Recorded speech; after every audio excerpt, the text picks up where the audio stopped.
di kaaya-ayang gawain sa social media.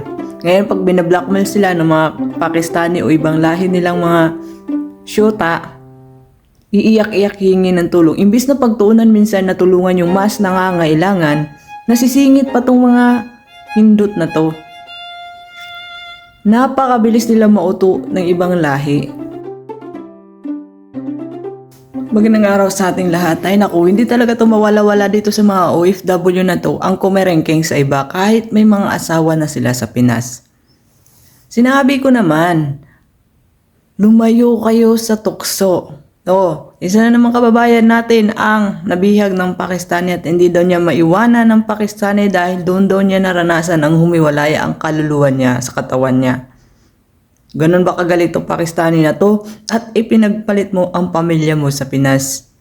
Kabayan naman, bago ka nag-abroad, nangarap ka para sa pamilya mo, para mabigyan sila ng pansamantalang maayos na buhay. Pero anong ginagawa mo? Binawasak mo ang pamilya mo na binuo sa Pilipinas. O kahit sabihin pa natin hindi kayo kasal ng kasama mo sa Pinas, na asa-asawa mo sa Pinas, still, isipin mo kung ikaw ang nasa kalagayan niya at ng ibang bansa siya at naghanap ng iba, ano ang mararamdaman mo? Mga kababayan, nandito po tayong lahat dito sa Middle East para makipagsapalaran para sa pamilya natin sa Pinas. Ngayon nakuha na natin ang gusto natin, tapos na ang mga paghihirap natin pag-a-apply sa Pinas, tapos napunta na tayo dito. Ang gagawin lang natin ay sisirain natin ang pangarap na binuo natin para sa pamilya natin, ang maihahon sila sa pansamantalang buhay. Dahil lang nakakita ka ng bago, pinapaalala ko ulit na yung mga Pakistani na yan, mga ibang lahi na yan, Indian, Pakistani, kahit ano pang lahi na yan, may mga asawa at pamilya din yan sa bansa nila. Pumunta rin dito para makipagsapalaran, para din sa pamilya nila. Hindi para sa'yo. Dahil bubula-bulahin ka lang ng ibang lahi na yan. Ngayon, pag nadisgrasya, nabuntis ka, iiwanan ka niyan. Walang mga bayag yung mga yan, walang mga balls. Ang gusto lang yan, init ng mga singit nila. Nakala mo naman kinabango-bango nila. Yung utak kasi dapat pinapagana natin, hindi yung sa baba ang pinapagana natin. Sisirain mo ang pamilya mo na iniwan mo sa Pinas para lang dyan sa amoy anghit. Hindi ko maintindihan itong mga kababayan natin, no? Ang bilis nilang mauto at gumagawa ng kung ano-anong kabulastugan. Gumagawa ng kung ano-anong di kaaya-ayang gawain sa social media.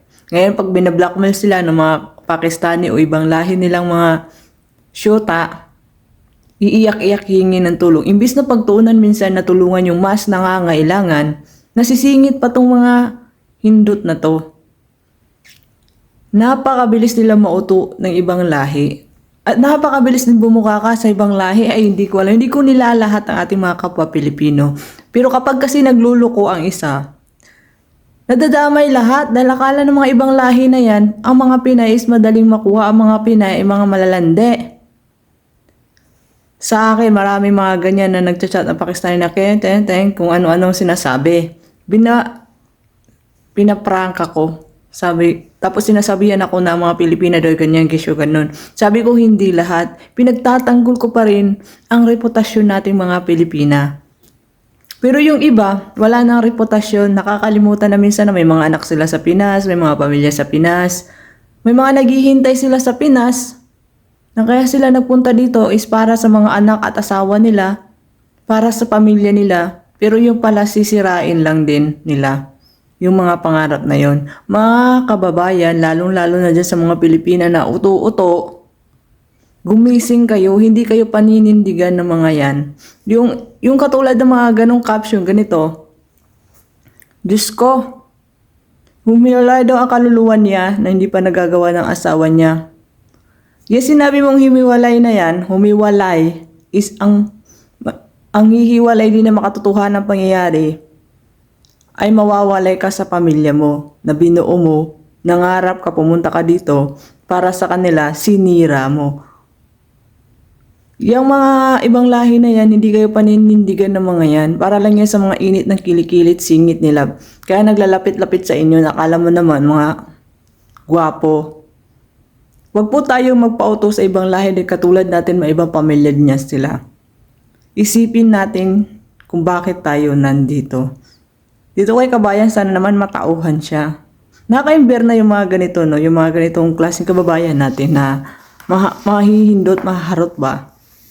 Nakaka-disappoint lang. Tapos hingi-hingi ng tulong sa mga advocate natin, kakapal moks.